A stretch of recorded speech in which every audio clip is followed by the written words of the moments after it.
ಪ್ರಮೋದ್ ಮುತಾಲಿಗಿಂತ ದೊಡ್ಡ ಹಿಂದುತ್ವ ಬಿಜೆಪಿಯ ಹೌದಾ ಸರ್? ಅದು ಹೇಳಿ. ಚೇಟಿನ ಮನೆಯಲ್ಲಿ ಪ್ರಾಣ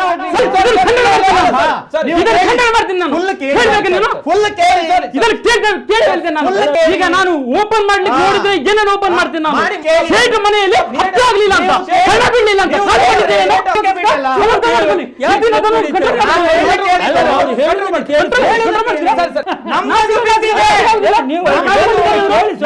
ಬಿದ್ದಿದೆ ಆ ನೋವಿಗೋಸ್ಕರ ನಾವು ಮಾತಾಡುದು ಈ ರೀತಿಯಾಗಿ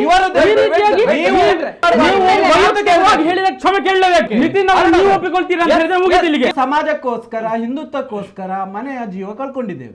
ಆ ನೋವು ಇವರಿಗಿಲ್ಲ ಅನ್ನುವ ಅರ್ಥದಲ್ಲಿ ಹೇಳಿರುವಂತದ್ದು. ಅದು ಕೇಳುವ ಮೊದಲ ಹಾರಾಡಿದ್ರೆ ಇವರು ನಿಮ್ಮ ಮನೆಯಲ್ಲಿ ಹಣ ಬಿದ್ದಿದೆ ಅಂತ ಕೇಳ್ತಾರೆ, ಆಗುದಿಲ್ಲ. ತಾಳ್ಮೆ ಬೇಕು, ಕೇಳುವ ತಾಳ್ಮೆ ಬೇಕು. ಒಟ್ಟು ಮಾತಾಡುವುದಿಲ್ಲ. ಶೆಟ್ಟಿಯ ಮನೆಯಲ್ಲಿ ಹುಟ್ಟಿರುವಂತದ್ದು. ನೀವು 24 ನೋಡುವ ಇವರು ಪ್ರಮೋದ್ ಮುತಾಲಿಗಿಂತ ದೊಡ್ಡ ಹಿಂದುತ್ವ ಬಿಜೆಪಿಯ ಹೌದಾ ಸರ್? ಅದು ಹೇಳಿ. ಹಿಂದುತ್ವ ಅಂತ ಹೇಳಿದ್ರೆ ಶೋ ಬಾಯ್ಸ್ಗಳದ್ದಲ್ಲ. ಮುಗಿತಲ್ಲೇ ಹಿಂದುತ್ವ ಅಂತ ಹೇಳಿದ್ರೆ ಶೋ ಬಾಯ್ಸ್ಗಳಿಗಲ್ಲ. ಅರೆ ನಿಮ್ಗೆ 3 ಜನ 4 ಜನ ಮಾತಾಡ್ತಾರೆ. ಪ್ರಾಣ ಹೋಗ್ಲಿಲ್ಲ. ಇಲ್ಲ, ಶೇಟಿನ ಮನೆಯಲ್ಲಿ ಪ್ರಾಣ ಹೋಗ್ಲಿಲ್ಲ.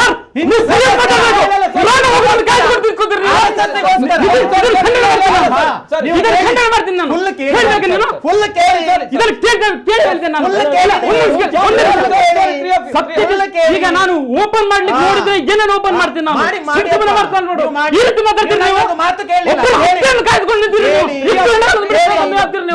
ಶೇಟ್ ಮನೆಯಲ್ಲಿ ಹತ್ಯೆ ಆಗ್ಲಿಲ್ಲ ಅಂತ ಹಣ ಬೀಳಲಿಲ್ಲ ಅಂತ ಅದಕ್ಕೆ ಇನ್ನೊಂದು ಕೇಸ್ ಸಿಗುತ್ತೆ ಅಂತ ಈ ರೀತಿ ಹಣ ಬರ್ತೀನಿ.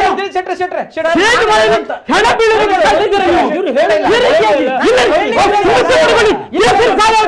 ಇನ್ನೊಂದು ಹಣ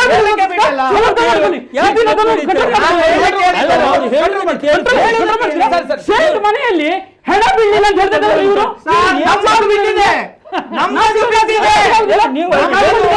ನಮ್ಮದು ಬಿದ್ದಿದೆ ಆ ನೋವಿಗೋಸ್ಕರ ನಾವು ಮಾತಾಡುದು. ಈ ರೀತಿಯಾಗಿ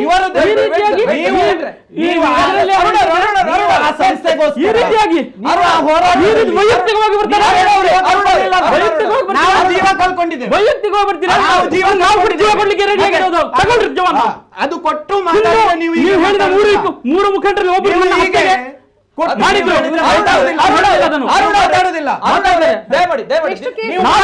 ನಾವು ಎಷ್ಟು ಹೇಳಿದ ಕ್ಷಮೆ ಕೇಳಲೇಬೇಕು. ಇಲ್ಲ, ಕ್ಷಮೆ ಕೇಳಲೇಬೇಕು. ನಿತಿನ್ ಅವರು ನೀವು ಒಪ್ಪಿಕೊಳ್ತೀರಾ ಅಂತ ಹೇಳಿದ್ರೆ ಮುಗಿತು ಇಲ್ಲಿಗೆ. ನೀವು ಶೇಟ್ ಮನೆಯಲ್ಲಿ ಬಿದ್ದಿದೆ ಅಂತ ಕೇಳಿದಕ್ಕೆ ಉತ್ತರ ಕೊಡ್ಬೇಕು. ಇಲ್ಲ ರೀ, ಕ್ಲಾರಿಟಿ ಕೊಡ್ತಾರಂತಲ್ಲ ಅವ್ರು, ಕ್ಲಾರಿಟಿ ಕೊಡ್ತಾರೆ.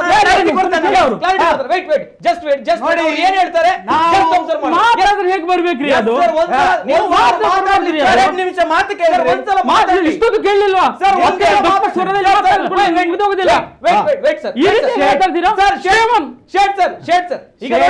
ನಾವು ಬಂದಿರ್ತಕ್ಕಂಥದ್ದು ನಮ್ಮ ಕುಟುಂಬ ಬಂದಿರುವಂತ ಸರ್. ನಾವು ಸಮಾಜಕ್ಕೋಸ್ಕರ ಹಿಂದುತ್ವಕ್ಕೋಸ್ಕರ ಮನೆಯ ಜೀವ ಕಳ್ಕೊಂಡಿದ್ದೇವೆ.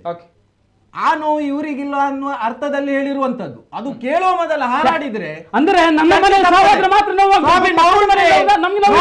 ಈ ರೀತಿಯಾಗಿ ಮತ್ತೆ ನಿತಿನ್ ಜಿ ಇವರಿಗೆ ಪುನಃ ಪುತ್ತೂರಲ್ಲಿ ಆಶಾರಿಗೆ ನಿತಿನ್ ಜಿ ಇದು ಸರಿನಾ ಅಂತ ಕೇಳ್ರಿ. ಅಲ್ಲ, ಪುತ್ತೂರಲ್ಲಿ ಆಶಾ ಟಿಕೆಟ್ ಕೊಡುವಾಗ ಏನು ಮಗನನ್ನ RSS ಶೇಟ್ ಮನೆಯಲ್ಲಿ ಹಣ ಮಾತಾಡ್ಲಿಕ್ಕೆ ಬಿಡಿ ಸರ್, ಸ್ವಲ್ಪ ಮಾತಾಡ್ಲಿಕ್ಕೆ ಬಿಡಿ. ಮನೆಯಲ್ಲಿ ಹಣ ಬೀಳುವುದನ್ನು ನೀವು ನೋಡಿ, ನಿಮ್ಗೆ ನಾನು ಅವಕಾಶ ಕೊಡ್ತೀನಿ ಸರ್, ಸ್ವಲ್ಪ ಮಾತಾಡ್ಲಿಕ್ಕೆ ಬಿಡಿ. ಇಲ್ಲಿ ಅವ್ರು ಹೇಳಿದ ಪಟ್ಟಿಗೆ ಈ ರೀತಿಯಾಗಿ ಇರ್ತಕ್ಕಂಥ ರಾಜಕೀಯವನ್ನು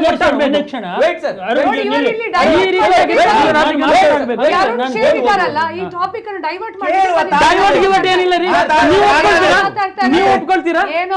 ಯಾರ್ಯಾರ ಮನೆಯಲ್ಲಿ ಹಣ ನೋಡ್ಬೇಕಂತ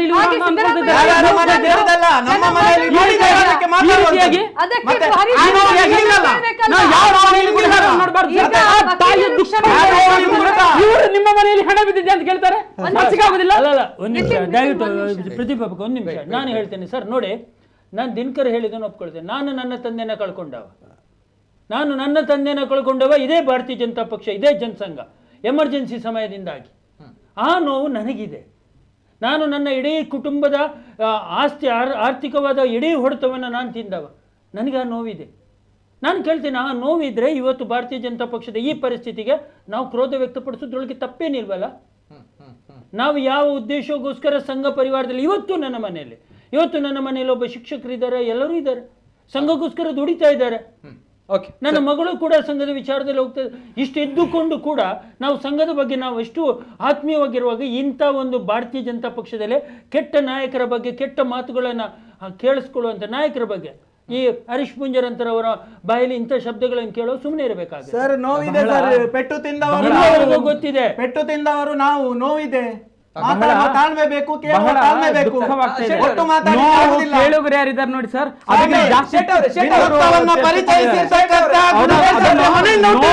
ತಿಂದವರು ಸಾವಿರಾರು ಸಂಖ್ಯೆಯಲ್ಲಿ ಈ ಜಿಲ್ಲೆಯಲ್ಲಿ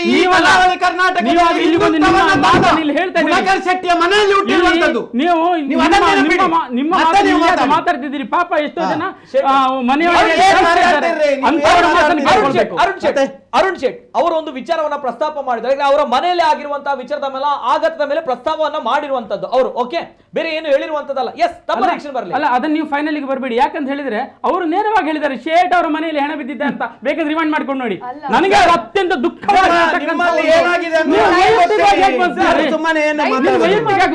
ಕಂಟಿನ್ಯೂ ಮಾಡ್ಲಿಕ್ಕೆ ಬಿಡಲಿ, ವ್ಯರ್ಥ ಮಾಡ್ತಿದ್ದೀರಿ ಇಲ್ಲಿ. ಈ ರೀತಿಯಾಗಿ ಮಾನಸಿಕತೆ, ಬಗ್ಗೆ ಒಂದು ಉತ್ತರ ಕೊಡ್ಲಿ. ಈ ರೀತಿಯಾಗಿ ಈ ರೀತಿಯಾಗಿ ನೀವು ಹಿಂದೂ ಮನೆಯಲ್ಲಿ ಯಾರ ಮನೇಲಿ ಕೂಡ ಹಣ ಬಿಡಬಾರ್ದ್ರಿ. ಇದೇನ್ರಿ ನಿಮ್ಮ ಮನೇಲಿ ಹಣ ಬಿದ್ದಿದೆ ಅಂತ ಕೇಳೋದು? 24 ಮರ್ಡರ್ ಮಾಡಿದಾರಲ್ಲ, ಅದಕ್ಕೆ ಹರೀಶ್ ಪೂಂಜಾರ್ ಸಾರಿ ಕೇಳ್ಬೇಕಲ್ಲ? ಅದಕ್ಕೆ ಅವರು ಸಾರಿ ಕೇಳ್ಬೇಕಲ್ವಾ? ಅದೆಲ್ಲ ಮಾತಾಡುದಿಲ್ಲ. ಅದು ಸ್ಪಷ್ಟೀಕರಣ ಕೊಟ್ಟಿದ್ದಾರೆ.